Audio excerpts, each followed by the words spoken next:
This is Carl at National RV Detroit. I'm going to walk you through this 2023 Autumn Ridge travel trailer model 26 RLS. This is a how-to video. I'm just going to show you some of the features and how they work, okay? Alright, so you have regular crank down scissor type stabilizer jacks. This stair obviously folds in. You have a power awning with LED strip, outside speakers.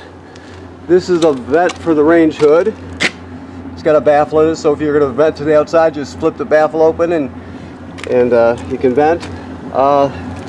This is your water heater, and of course that's the vent for your furnace. This door is entry door into the bedroom area. You also have a hitch with this one. It's a Husky centerline weight distribution hitch with built-in sway control. We'll show you how that operates when you pick up. Okay. Deep cycle marine battery, 2 LP tanks, a power tongue jack. Of course, this is just the other side of pass-through storage. This is your dump hose right there. This is your shore cord. Okay. This is a sprayer that comes with it, so you can plug that into the spray ports and hose things down. Okay. This is the water station here.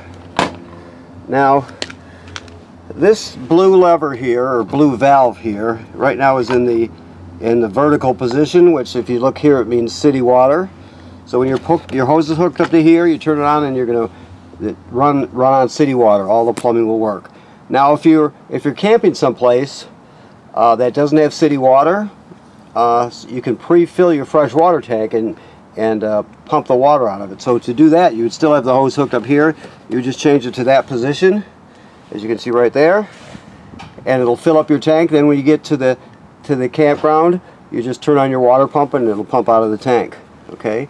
This is obviously for that sprayer that I showed you. It plugs in right there. This is your black tank flush right here. So after you dump your black tank, you can leave the valve open, then hook the hose at the dump station onto here, turn it on, and it'll flush your tank out, clean out the tank very well, plus it'll clean off the sensors so you get good accurate reading, that sort of thing. So that's for the black tank. Here you have valves down here, and your hookup for your sewer hose. Okay, this is our cord here, but that's where your power cord plugs into. Now this here is a second way to fill your fresh water tank. You can, this way, like if you have a garden hose with a garden hose fitting, you could screw it right onto that other port that I showed you. But if you're getting it in other ways, you can just unscrew this cap and use a funnel or whatever you're going to use to get it in there. So that is another way to fill your fresh water tank. Okay?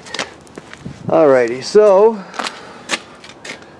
that housing is tells us this is pre-wired for your Furrion backup camera kit. There's this bracket tells us it's got a bracket pre-installed for a Lippert telescoping ladder, if you wanted to add that. While we're looking up, make sure you inspect your roof every 90 days, permit of the manufacturer. So have somebody go up there and look around, make sure everything's in good shape. It's something you should do regularly. It should be part of your regular maintenance, because you can't see what's happening on the roof unless somebody looks. Okay, let's get a little more light in here.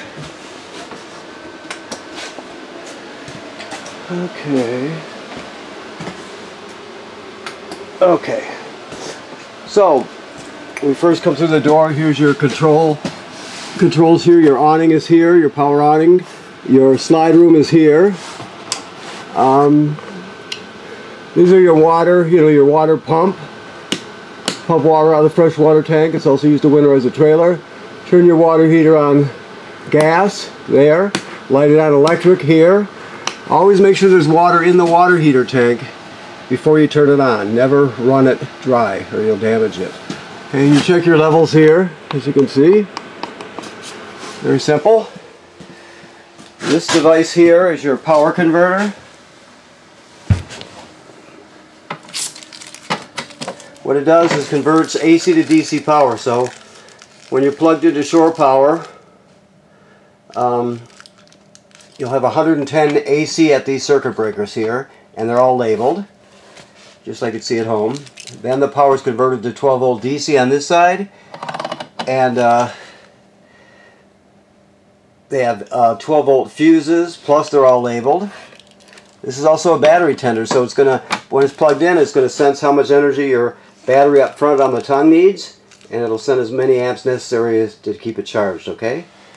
This is your carbon monoxide and LP gas detector. It should always be green like it is. If it's not, get it serviced. It's obviously very important. This is your, first of all, there's a TV hookup here. Everything you need to hook up a TV. You need a bracket, obviously, and a TV. You have a remote control here for your radio, AM/FM radio. It has Bluetooth, so you can stream wirelessly. It has a USB drive, so you could put all your MP3s on one USB stick and take them with you, for example. This is an HDMI in. If you want to go into the system with like a, a portable Blu-ray player or something like that, you can do that. 2 speaker zones, 1 and 2. 1 is inside the trailer, 2 is outside the trailer. So it does pretty much everything you need. Your range hood vent is here. I mentioned that you want to make sure the baffle is open on the outside when you turn on the fan. It also has a light on it. Okay.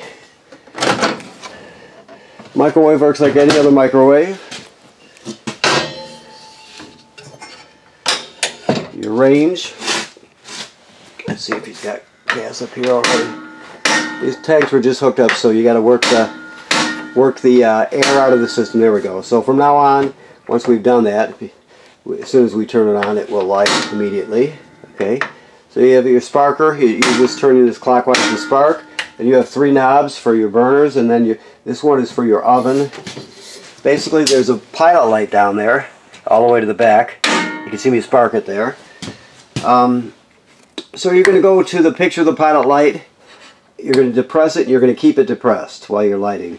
Start sparking it. After it lights down here, you see it light. You hold this for another 5 or 10 seconds to heat up the thermocouple. Then you go to operating temperature.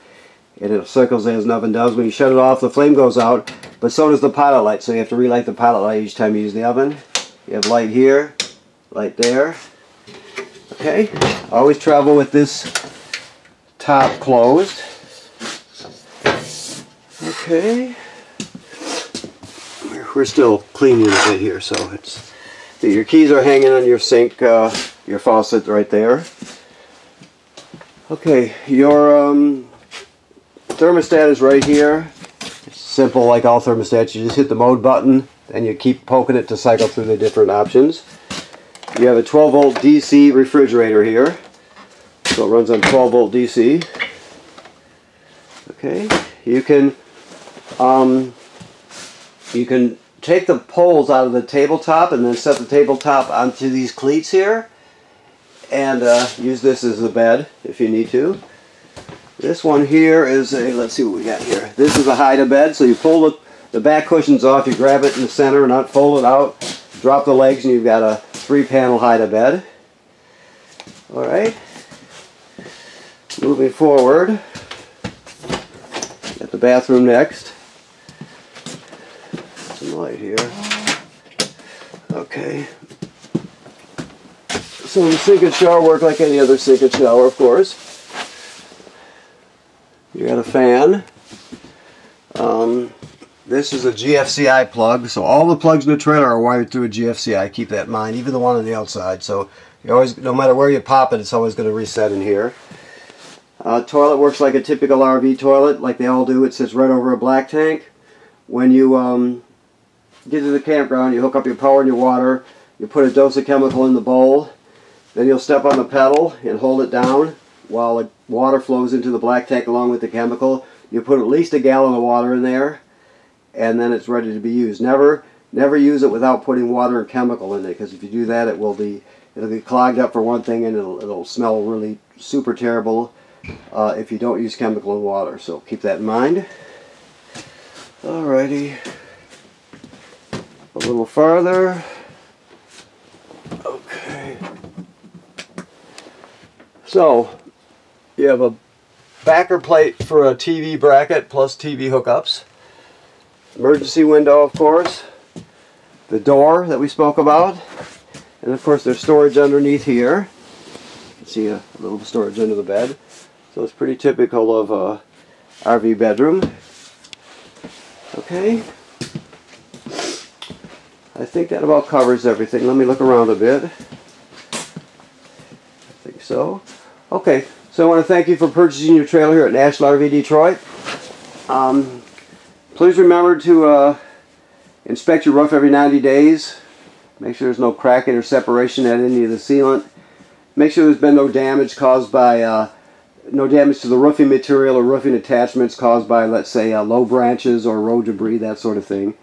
Like I said, you can't see what's happening unless someone looks, so it's important to stay ahead of any issues, okay?